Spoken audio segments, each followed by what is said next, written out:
Today's sponsor is Vibedration. Vibedration provides designer hydration packs designed to make you look cool, keep your stuff safe, and stay hydrated at music festivals and events. Their holographic designs add to your festival ensemble. Make sure you get your pack using promo code BB Media Industries LLC to save 10% on your new pack on Vibedration.com. Oh, and one more thing. Free shipping on orders over $75. Hashtag Life's a Party. Stay hydrated. Hello and welcome to another rousing edition of Trending Topics with BB. Yes, man, our episode's inconsistent. I apologize to all of you finding this podcast, but maybe it's given you time to catch up on all the past episodes that have been produced thus far, and maybe check out or find out a little bit something new about one of our guests that we have had on this podcast. Yes, before I get into kind of what I want to do for today's episode, I do want to remind you to log on to bbmediaindustries.com. That's where Trending Topics with BB, wow, can't talk today, will be found under. It's the company that Trending Topics with BB is under. That's where you'll find basic information and what our sister projects and such are. If you haven't had a chance, log on to Facebook, find Trending Topics with BB. There's a page. There's also a Instagram and Twitter. Both the Instagram and Twitter are at TT with BB. You can find all kinds of updates. It's been a lot of promotions as of late. I apologize if you're following the Instagram, but mama's got to eat. Anyway, the final piece of housekeeping that I would like to put out there is that if you are listening to this podcast or have found it on iTunes, I thank you, and please subscribe and leave a little rating and comment. It helps other listeners find this podcast. And if you're an Android user, please log on and subscribe on Stitcher.com. That's where you can find episodes as well. Please leave a favorable comment and rating there as well. Many people use both apps. Now, enough of that. I want to kind of do something different. This is not going to be a soapbox. This is not going to be an interview. I want to chat about Prince. Now, for many listeners that may have listened to previous episodes where I spoke to members of Straight No Chaser, an a cappella group, or Marcus Schultz, one of my favorite trance DJs and producers out there, we've chatted a little bit about the influence of Prince.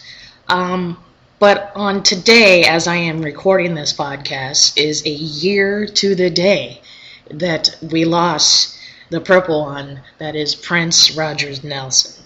Now, it's been an interesting year. Now, let's just think about when I was a kid, there was two loves in music for me. I grew up with Michael Jackson, I grew up with Prince, and then I grew up with a lot of other musical influences. And if you know me, you know I have an eclectic taste, as evidenced by some of the people I have talked to on this podcast. But as with the passing of Michael Jackson, as it was devastating in the legacy he left behind, and he still continues to, this Prince thing hit kind of hard too. Mainly because even though it was another musical genius that has left us due to, as evidenced by drug overdoses and all of that, which is a whole nother can of worms that we could talk on a podcast about, but I am no doctor. We lost Prince too soon, in my opinion. Or maybe it was just right. I don't know. The worst thing that I saw was a headline yesterday from Billboard magazine that explained that 2016 saw the Prince with the top music sales out of any artist. Now, what's sad and awesome about this statistic is it's sad that it took his passing in the last year for his music sales to skyrocket, because that's really what his goal was. He didn't like music streaming services or the internet, really, and he believed in people buying his music and subscribing to the arts. There's many interviews by the Purple One himself explaining his 2 cents on what it means to be in the music industry and how fickle and frankly bullshit it can be. And as evidence also by the resurgence of Morris Day and the Time, what Sheila E. Has said in recent interviews about Prince, there is something great about the fact that Prince was a proponent of people buying music and appreciating the art of those that produce it. And I do agree with that. But to go back with the music sales, so it took his passing for people to realize the genius. And the same thing happened for Michael Jackson when he passed away. And pretty much any influence that we have lost recently, considering 2016 was a rough year with celebrity deaths.